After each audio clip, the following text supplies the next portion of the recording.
ఓం నమో నారాయణాయ నమశివాయ. మహాభారతంలో వనపర్వంలో వచ్చేసి అరణ్యపర్వంలో ఉన్నాం.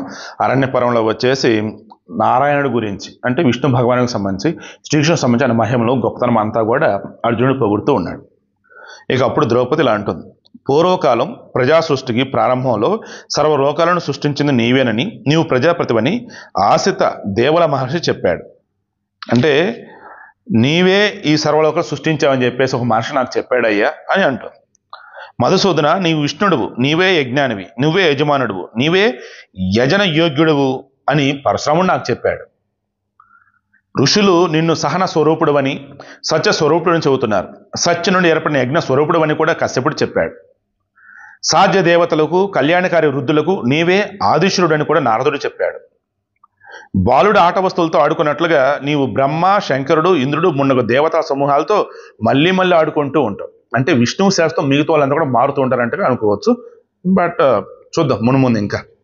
స్వర్గలోకం నీ శిరస్సుతో నిండిపోయింది, భూమి నీ పాదాలతో నిండిపోయింది. ఈ లోకాలన్నీ కూడా నీ ఉదర స్వరూపమైనవి, అంటే మొత్తం కడుపులోనే ఉంటాయి అన్నట్టు. నీవు సనాతన పురుషుడవు. విద్య తపస్సుల చేత మికిలి తప్పించిన వారు, తపస్సు చే పవిత్రమైనటువంటి అంతఃకరణ కలవారు, ఆత్మదర్శన చేత తృప్తి చెందిన వారు అయిన మహర్షులకు నీవు పరమశ్రేష్ఠుడువు. పురుష శ్రేష్ఠ, యుద్ధంలో వెనకడుగు వేయని పుణ్యాత్ములు, సర్వధార్మికులైనటువంటి రాజర్షులకు నీవే ప్రాప్తస్థానం, అంటే గతి, అంటే ఓ రకంగా ఎండ్ పాయింట్ అన్నప్పుడు నీ దగ్గరికి రావాలి.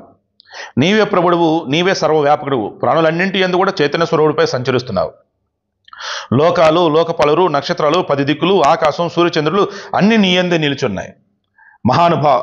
మహాబాహు అంటే పెద్ద చేతులు కలవాడ, భుజాల కలవాడ, భూలోకులోని ప్రాణులకు మరణ ధర్మం, స్వర్గలోక వాసులకు అమరత్వము, సమస్త జగత్ కార్యము నీ యందే నిలిచి ఉన్నాయి.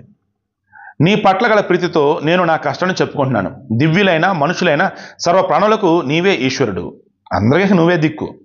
పాండవులకు భార్య, నీకు ఇష్టురాలు, దృష్టజ్యుమ్నుని సోదరైనటువంటి నా వంటి స్త్రీ సభకు ఎలా లాగబడింది?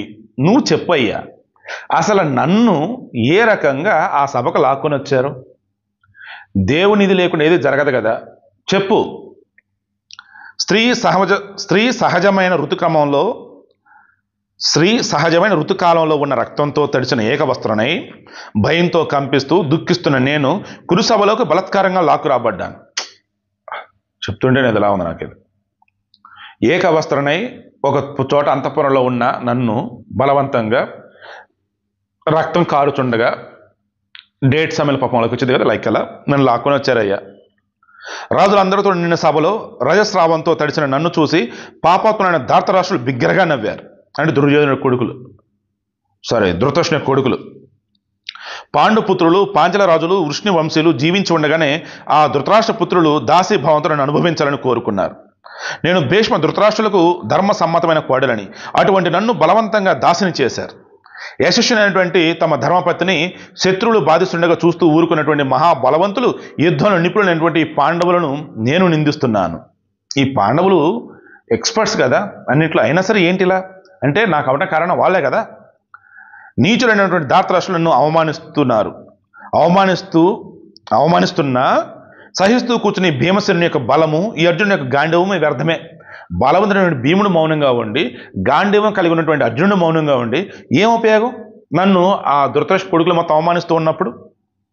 తాము తక్కువ బలం కలవారైనప్పటికీ భార్యను రక్షించడం అనేది ఎల్లప్పుడూ సత్పురుషుడైన భర్తలు ఆచరించవలసిన శాశ్వతమైన ధర్మ మార్గం. భర్త ఎంత చేతగానోడైనా, అవతల వాడిని ఏమీ చేయలేని తెలిసినా భార్యని కాపాడుకోవడం కోసం ప్రాణాలను అర్పించి అడుగే ముందుకేయాలి. బట్ వీళ్ళు మౌనంగా కూర్చుండిపోయారే. భార్యను రక్షిస్తే సంతానం సురక్షితంగా ఉంటుంది, సంతానాన్ని రక్షిస్తే తాను సురక్షితంగా ఉంటాడు.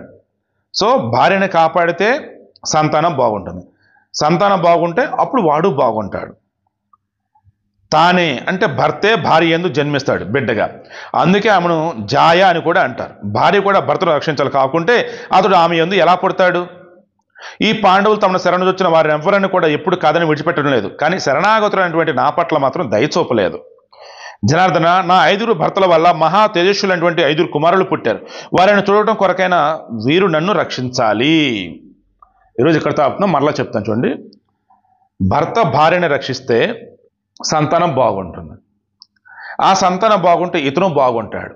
కాబట్టి మన భారతదేశానికి సంస్కృతి సంప్రదాయాలు పరిశీలించినప్పుడు కూడా మనకు అర్థం కావాల్సింది ఏంటి అంటే, మన దగ్గర ఉన్నటువంటి సిస్టమ్ ఏదైతే ఉందో అంతా కూడా సృష్టికి లోబడే ఉంటుంది, ధర్మానికి లోబడే ఉంటుంది. చేతకాడు అనేసి ఎఫర్ట్స్ కన్నా పెట్టినట్టయితే వాడికి దేవుడే సాయం వస్తాడు, ఆటోమేటిక్ కాపాడతాడు. ఓకే, రిమైనింగ్ రేపు డిస్కస్ చేద్దాం.